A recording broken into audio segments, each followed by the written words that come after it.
cafe anyway.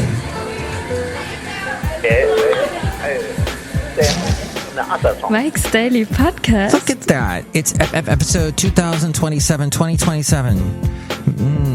and I'm doing another show today. Mike's Daily Podcast. So many daily podcasts in a row. I often get interrupted, and so this is quite an achievement.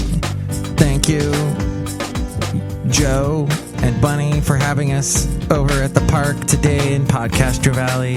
What can I say? The podcast picture today is of Basil the Boxer and I sitting out on the grass. Mike's Daily Podcast. Neil deGrasse Tyson. DeGrasse School. Degrassi? Was that the show? Mike's. That show is called that, right? Daily. I'm Mike Matthews. Podcast. No video. Yeah! No video of this show, please. No video. I was explaining to my lovely lady friend that once upon a time, before all of us became video stars killed the television stars. And as I mentioned in the last show, everybody on television is now trying to look like YouTube stars because they got to just deal with what they have. And surprise, surprise, a lot of celebrities had crappy studios. Now, the companies that do the shows, some may go back, hey, we'll send Frank over to set up, Frank is a woman's name, right? Is going to come over, Phrank. Frank is going to come over and set up a studio at your house. So be ready, Kelly Clarkson. Here comes the guy who's going to set up your studio. And that's what happened for a lot of the very, let's just say, the people that make money in this world, the faces that make money, the Kelly Clarksons, the Ellen DeGeneres. What's Ellen doing with the, what is happening? Anybody who's watching her show, who's that person walking around in the background? It's not Portia. Is that Portia deGrassi? Neil deGrasse Tyson's sister? No. And anywho, well... And here's today's podcast picture. I'm all mixed up. Last show was J. Crew. That was our little title, was Crew. But the podcast picture is of Basil the Boxer and I. I had a very scary moment, and I'll let the Basil the Boxer explain in detail what happened. But this morning, I carried him over to this other room, and I set him down on his bed, and all of a sudden he had this look on his face like he wasn't there. And he might have had like a little stroke or something. I don't know. But he's doing great now. But I thought, yeah, Basil, I thought I lost you. I mean, he's old. He's pretty dang old. And he's hanging in there. But I thought it was it. It was pretty scary. I know, Basil, I know. But he's here now. And he's resting. And he seems to be doing good. He drank a lot of water. I took him to the park. He got to see Joe and Bunny. We had a great day with my lovely lady friend. We ate hummus and those chips that make you really thirsty, the pita chips, because they put sea salt on them. And sea salt makes you see the water fountain. Oh, wait, all the water fountains are closed at the park, so I was thirsty. But we had some delicious fruit and some cupcakes, because we're still celebrating Bunny's birthday. And then I was telling Joe about the last time we saw him and his lovely wife, that there was a interesting incident that happened later in the day after we saw them that involved someone putting something on the air that they shouldn't have. But, well, we can't go into that. At any rate, things happen in this world is what I'm saying. And Spain, good things are happening in Spain. And that is Spanish adults are jogging and cycling again for the first time after 7 weeks of coronavirus lockdown. And that was one of Europe's strictest.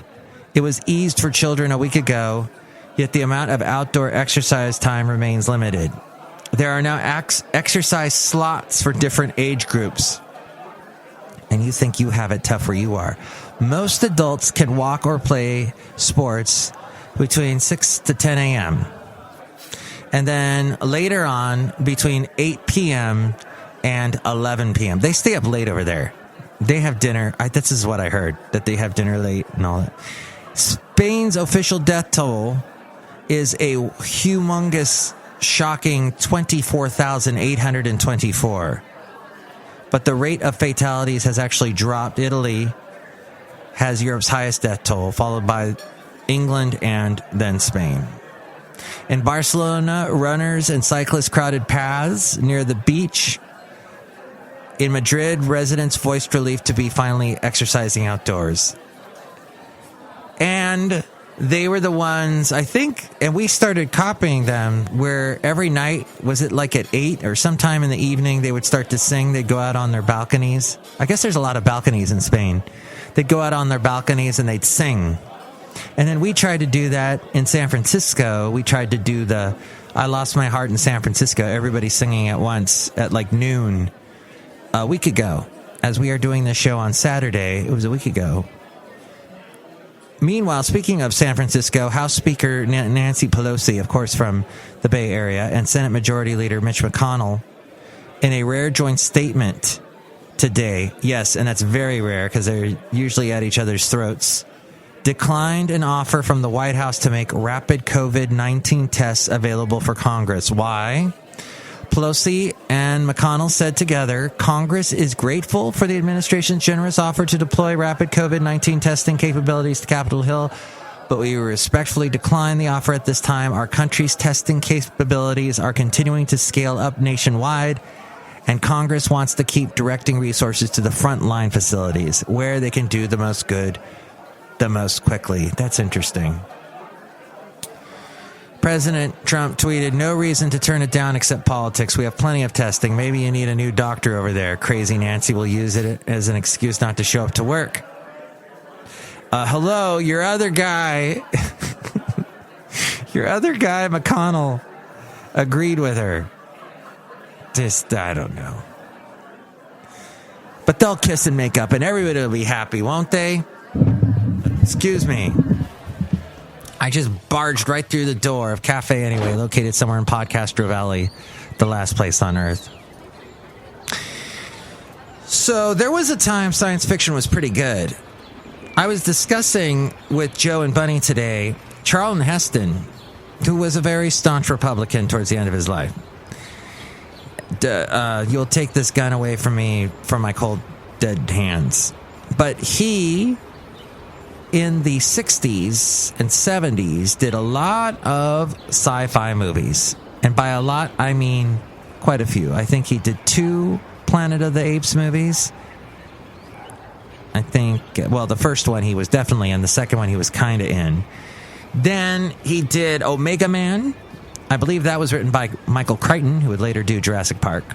And Andromeda Strain, which has a lot to do with what's going on in today's world. Trying to find that elusive coronavirus, what will kill the coronavirus. So, and then he was also in Soylent Green. Soylent Green are people, and it's actually people, and you're eating people. We were discussing this. I am not a huge fan of science fiction anymore. I am not a fan of any science fiction that comes out. I am quite upset with science fiction that comes out these days. The science fiction show that is the closest to my heart, and this goes back to England, is Doctor Who. I have discussed Doctor Who before. In the most recent season, the writer, the showrunner of the show, Chris Chibnall, where there is video, as I've mentioned on the podcast, that there's video of him when he's something like 15 on some BBC show complaining about Doctor Who, which back then was the Colin Baker Doctor. Okay, so in his most recent episode, which was the season finale, he said, he made it, this now is now canon in Doctor Who, that the hero of the show, known as the Doctor, who is the time traveler from Gallifrey, is actually, in fact, not a Gallifreyan, but some mystery. We don't know where the Doctor is from originally, but the Doctor has always had this ability to avert death. Whenever he is mortally wounded, he will suddenly regenerate into another body. and it could be a female. Now it's a she, and currently the Doctor is a she. And so apparently, now it used to be, and this was a very important part of being a Doctor Who fan, was that there was, up to Peter Capaldi, there had been 11 Doctors. Let's see, can we name them all? And yes, I think this is a Queer as Folk reference. In one of the episodes, one of the characters was able to. Doctor Who is big in the gay community, but I'm not in that community. But I can still recite for you all the Doctors. There was the first one was the old guy, and then the second was the other old guy. No, he was less old. Okay, my brain's jumping around. John Pertwee was the third one. Paul McGann was the eighth one. The ninth one was Christopher Eccleston. 10th one was Neil Tennant. Then somewhere in between Christopher Eccleston and David Tennant, there was John Hurt. There was Tom Baker, the one that I remember seeing when I was a kid. He was in the 70s and the 80s. So a huge chunk of time he was the Doctor. After him was Peter Davidson. Peter Davidson's daughter is married to Neil Tennant, which is odd and interesting. Then there is the latest Doctor's Peter Capaldi. Well, that was the one before now, Jodie Whittaker. Why am I blanking on the first two Doctors? Holy Toledo. I should know that. That's because I keep wanting to say Pat Monahan, but that's the lead singer of Train. It's something like that. So Pat Monahan, and then the first guy was William Hartnell. Thank you. Just thought of it. William Hartnell, and then Patrick Monahan. That's right. I'll eventually think of the second one, but he was good. They were all fantastic. So that was the canon. There were your Doctors. Oh, I'm sorry, Sylvester McCoy. He was the one right before Paul McGann. Paul McGann was really only the Doctor that we saw visually. He was in one movie that came out in 1996 that was on Fox. And Fox was trying to make this a new TV series because they were very different. They were brand new. They didn't really have a science fiction show except for X-Files. And here this show had been huge in England. And there was a guy, a big American movie producer who had grown up in England and loved Doctor Who and said, why isn't this show still on the air? It had been off since 89. He said, I'm going to bring it back. And when you watch it now, it's not the best thing in the world. I mean, it's not awful, but they did a really good job when they rebooted it in 2005. My point being that Chris Chibnall has said, no, those are not the Doctors. There are a billion other Doctors. Because the Doctors regenerated so many times. There could be thousands of Doctors that have existed over the years. And that just rubs all of us hardcore old Doctor Who fans the wrong way. Why would you do that? And I don't really want to watch it anymore. I'm done with it. Even though I like the actors that are on the new show, but it's too bad you went this route, Chris Chibnall. So what I'm saying is that sci-fi lately has just let me down. Even your superhero sci-fi, your Avengers, come on. That really annoyed me that they introduced time travel to the whole. And in fact, the Russo brothers recently said that was one of the hardest things to do with the last Avengers, aside from saying goodbye to everyone, like Robert Downey Jr. and Chris Evans, was to try and explain time travel. And they had this scene with the Hulk where they said that was just too difficult. They had to do it in order to bring everybody back. And I just hate that. That's jumping the shark. That just annoys me. And so, I know. And then the Star Wars trilogy, or what do you call 9 of them? The 9 on G. I do not like the 9 on G. I loved the third one that they made, Return of the Jedi. People still love that movie. Even though it was with the Ewoks, it was on, was it Endor? And there was the battle, and it was just, people look back on it glowingly. They probably all love the first one that they made in 76, 77. But what they did to the past several years, what they've done, it's just, So, to sum up, sci-fi sucks. And you've got some Netflix sci-fi shows. I haven't really watched those yet. Maybe that's something I need to watch. Maybe some of the stuff that's on Amazon Prime. I don't know. Cafe, I don't know. But it's interesting, though, at the same time, we're having all this stuff going on. We're living in a sci-fi world where we've got this contagion going on, this Andromeda strain going on, and we're dealing with that. It kind of reminded me all of September 11th.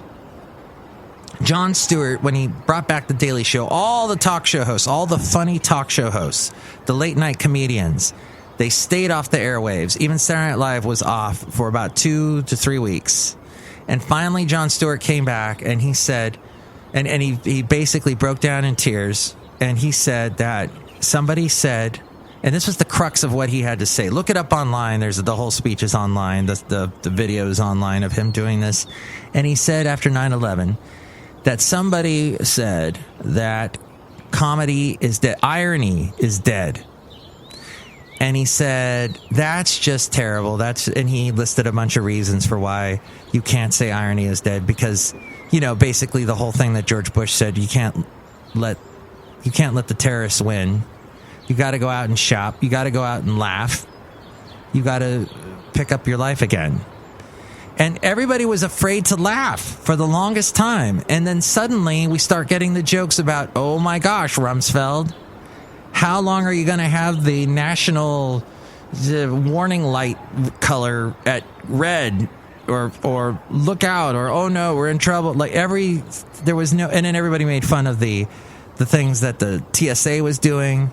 Like you couldn't get through the airport without wasting 3 hours getting through the airport line, and they were checking you for everything, and we complained about that. And that helped to put some distance between us and the terribleness that was going on, the horrid situation that shocked us all, the death of all those people and the tragic way that it happened and us being invaded and all that. Now, New York is being invaded yet again. Over the past several months, it's been terrible there. And I know I said Cuomo. I made a little joke about that, but Governor Cuomo is doing the best he can. And it's like the whole thing's happening again. But yet, have you noticed? We're still able to laugh. I don't know if the 9/11 made us stronger, but we were so ready to laugh about this, weren't we? Even though people are dying, lots of people are dying, we were able to laugh because it's a whole odd situation, and we're doing odd things like wearing face masks in public, and we're laughing at the president, trying to talk off the top of the cuff, which is not easy, my friend. As much as we laugh at the president, I will defend him and say that is not easy, and I know that, yes, we expect more for someone in a position like that, but at the same time, the human side of me says, if I was up there, I'd probably suck too. And he's doing the best he can. He's trying to show strength. He's not wearing a face mask. And yes, Fauci's got to correct him. And yes, Fauci is not going to give testimony against the president. But you know what? This is probably the worst time to do that. Why are we doing it now? Sorry to sound like a conservative talk show host, but it is absolutely ridiculous of all the times. Yes, we'll put his feet to the fire later. He is a human being, and at the same time, he is the president of the United States. And if something, things happen to our country, if something happens to him and he doesn't show strength and all that, there's a pillar involved. And so there's going to be time to talk to Fauci about all this later, but still, what does that do us to do that now? Let's focus on the problem at hand and get it done. So, with that being said, that's just, I don't know, if you're extremely liberal, if you call yourself liberal, test your gut right now and think about the rational world of, let's say, okay, your house is on fire. what do? You save the cat. You save the living beings in your house first. The kids, the husband, whatever. Save them. And then the rest, if you can't get it, you can't get it. That's it. You do the best you can. I'm just saying it's not the best time. At any rate, moving on. Oh, so what I'm saying is that shows how strong we are as Americans, that we're able to laugh about stuff now. We're able to laugh about things that are just ridiculous. And Saturday Night Live is back. It did take them a little while, but they've come up with some format that works for him, and even though I criticize it and say this is ridiculous, and it's all just people staring at the camera, and it's a much more professional way. It's like you put the YouTube stars and their low tech that they have and kicked it up a notch with the expensive, huge budget that the NBC people have. And now you've got Saturday Night Live that's able to be done. And I guess it's the only way it can be done, but it does look to me like YouTube people. Oh, look who's here. Hi, Mike. It's Benita the Rodeo Queen. How y'all doing? Ain't you disgruntled fiddle player tell you what? I really like hummus. You do? Hummus. Oh, we had hummus at the park today. It was very good. That's good, Mike. I hope everything turns out good for your dog. He's doing good right now. He seems healthy. It's tough. It's been an interesting Saturday. Oh, not to mention, somebody called in sick. Like just before their shift. They called in sick, so I had to take care of that. That's always fun to do if you're a manager. What? I don't have anyone else to... Oh. But then I should be thankful that I have a job. Look who else is here. Hello, Mike. I make the delicious root beer. Have some right now. I have a completely normal voice. Oh, boy. Thank you for that wonderful root beer. So good. Oh, well... Thank you. There's no coronavirus in it. I appreciate it. Oh, boy. Drink it right now. I'll cut you. You said that so friendly-ish. Next show, it'll be the wonderful Madame Rootabega, Valentino, and Bison Bentley. I hope it's a good day, and we'll do the best we can, right? Let's do that. And maybe next show I'll talk about why did I even pull up this piece of paper? I save these little pieces of paper for my show, and I'm looking at it now. And let's see. Oh, this was something. Yeah. Oh, real quick. So I got this thing from PG&E to tell me where we get our electricity from.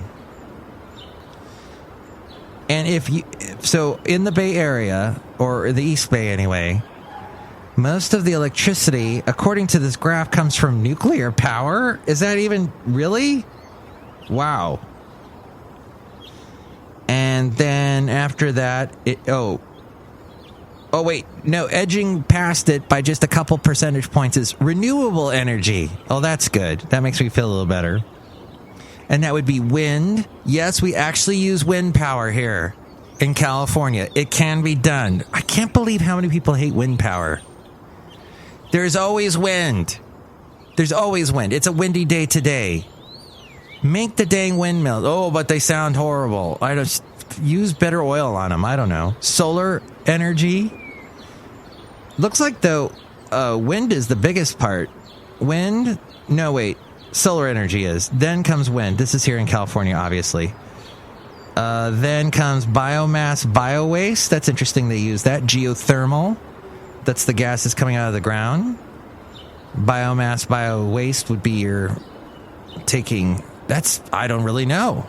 I just know biofuel is like you take French fry oil and you can make diesel out of it.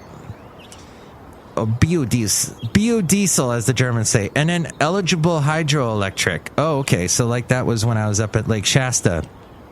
And they have this huge facility with huge turbines making electricity from all the water coming through that tiny little area that the water is coming down out of the dam. That's fantastic.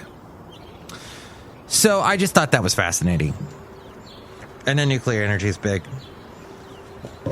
Well, I didn't know that, and now you and I both do. Next show will be cool. I will not be, however, on kkdv.com tomorrow because of, well, the reasons I mentioned last show. So maybe next weekend. That'll be cool. But we'll try and bring you another podcast soon. Tell me what you think about all this. You can call me at 336MM Daily. 3 + 3 = 6. MM as in Mike Matthews Daily. As in what this podcast has been now for over a week. Yay, us. And you can also email me, and here's Ariel with more info on that. Mike's Daily Podcast is written and produced and performed by Mike Matthews. His podcast is super easy to find. Download or listen to his show and read his blog at MikesDailyPodcast.com. Email Mike now at MikesDailyPodcast@gmail.com. See you tomorrow. Bye!